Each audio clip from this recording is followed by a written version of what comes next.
આગળ સમાચારમાં વાત કરીએ તો મહત્વપૂર્ણ સમાચાર પ્રાપ્ત થયા છે। આરટીઈમાં ફોર્મ ભરવાની મુદત લંબાવાઈ છે। અત્યાર સુધી 2.8 લાખ ફોર્મ ભરાયા છે। જાહેર રજાઓ આવતા મુદત લંબાવાઈ છે।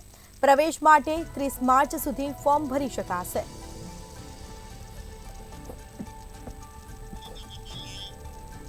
તો વધુ વિગતો સાથે સંવાદદાતા નીતા પરમાર આપણી સાથે લાઈવ જોડાઈ ગયા છે। જી, આરટીઈમાં ફોર્મ ભરવાની મુદત લંબાવાઈ છે, શું માહિતી? વાત કરવામાં આવે તો રાઇટ ટુ એજ્યુકેશન એટલે કે આરટીઈમાં ફોર્મ ભરવાની જે મુદત છે તે લંબાવાઈ છે। ગરીબ અને મધ્યમ વર્ગના લોકો જે છે તે શિક્ષણનો લાભ લઈ શકે એટલા માટે થઈને રાઇટ ટુ એજ્યુકેશનનો કાયદો સરકાર લાવ્યા હતા। અને અત્યારે હાલ જો વાત કરવામાં આવે તો આજે આરટીઈના જે ફોર્મ ભરાઈ રહ્યા છે તેની મુદત જે છે તે સરકારે લંબાવી છે। તેનું કારણ એ છે કે આ મહિનામાં ઘણી બધી જાહેર રજાઓ આવી હતી અને જાહેર રજાઓ આવવાના કારણે થઈને જે વાલીઓ જે છે તેઓ ફોર્મ નહોતા ભરી શક્યા। ઘણા બધા એવા વાલીઓ જે છે તે ફોર્મ નહોતા ભરી શક્યા। અત્યાર સુધીમાં જો વાત કરવામાં આવે તો 2.8 લાખ જેટલા લોકોએ જ ફોર્મ ભર્યા છે।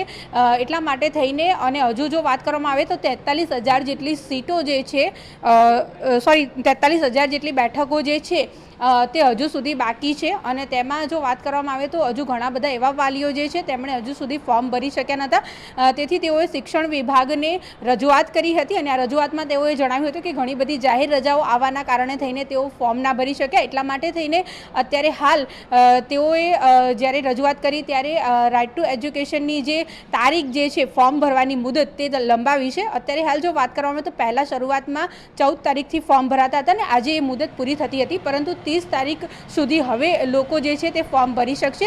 એટલે કે ફોર્મ ભરવાની જે તારીખ છે તે લંબાવી છે। હવે જે બધા લોકો જે છે તે 30 માર્ચ સુધીમાં આ ફોર્મ ભરી શકશે। એટલે કે રાઇટ ટુ એજ્યુકેશનનો લાભ હવે જે ગરીબ અને મધ્યમ વર્ગના વિદ્યાર્થીઓ જે મફત અને ફરજિયાત શિક્ષણ લઈ શકે એ માટે થઈને આ એક્ટ જે છે તે લાવવામાં આવ્યો હતો। અને આ એક્ટની જોગવાઈ એવી છે કે રાઇટ ટુ એજ્યુકેશનમાં જે ગરીબ અને મધ્યમ વર્ગના વિદ્યાર્થીઓ જે છે તે લોકો સારું એવું શિક્ષણ મેળવી શકે એટલા માટે થઈને ઘણા બધા વાલીઓ હોય છે તે ખાસ આ ફોર્મ ભરતા હોય છે।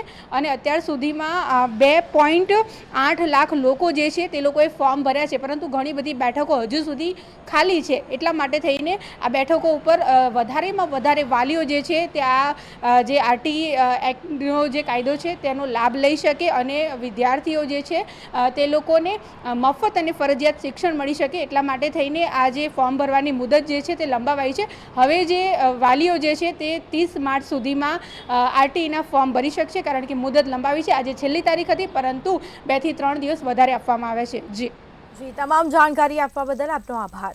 તો આરટીઈમાં ફોર્મ ભરવાની મુદત લંબાવાઈ છે। અત્યાર સુધી 2.8 લાખ ફોર્મ ભરવામાં આવ્યા છે, તો જાહેર રજાઓ આવતા મુદત લંબાવાઈ છે। પ્રવેશ માટે 30 માર્ચ સુધી ફોર્મ ભરી શકાશે।